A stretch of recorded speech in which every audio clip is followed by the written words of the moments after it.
بے شک تم ملنا چاہو، لیکن ایسے بنو کہ امام خود تم سے ملنا چاہے۔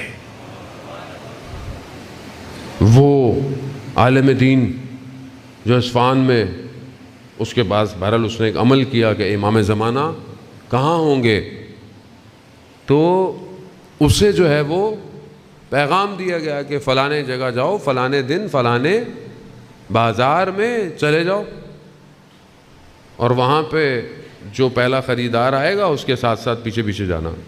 وہ بہرحال بازار میں چلا گیا، بازار پرانا بازار تھا، دیکھا تو ایک بوڑھی عورت آئی اور اپنا جو ہے وہ ایک پرانا سا جو بہرحال دیکھ ٹائپ کا تو کچھ تھا وہ لے کر آئی بیچنے کے لیے، اس کو ضرورت تھی۔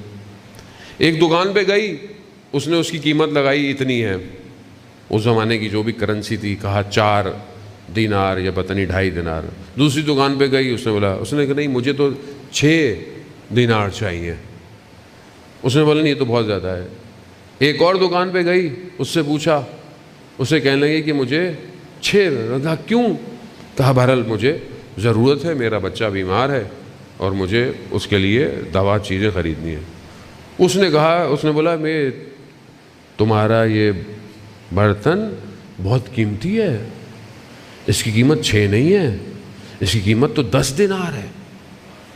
کہا کیا؟ کہا ہاں یہ لو جاؤ۔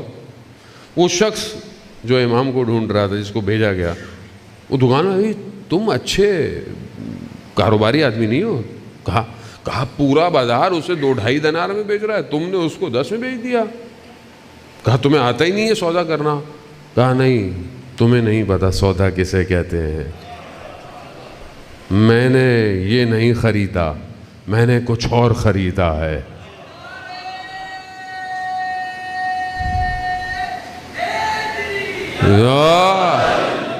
میں نے یہ نہیں خریدا، کہا اس کو ضرورت تھی دوائی یہ وہ، پھر ظاہر ہے اگر اس کا بچہ بیمار ہے تو اسے کھانا پینا بھی چاہیے، کچھ دن مریض ہے گھر میں رہے گا۔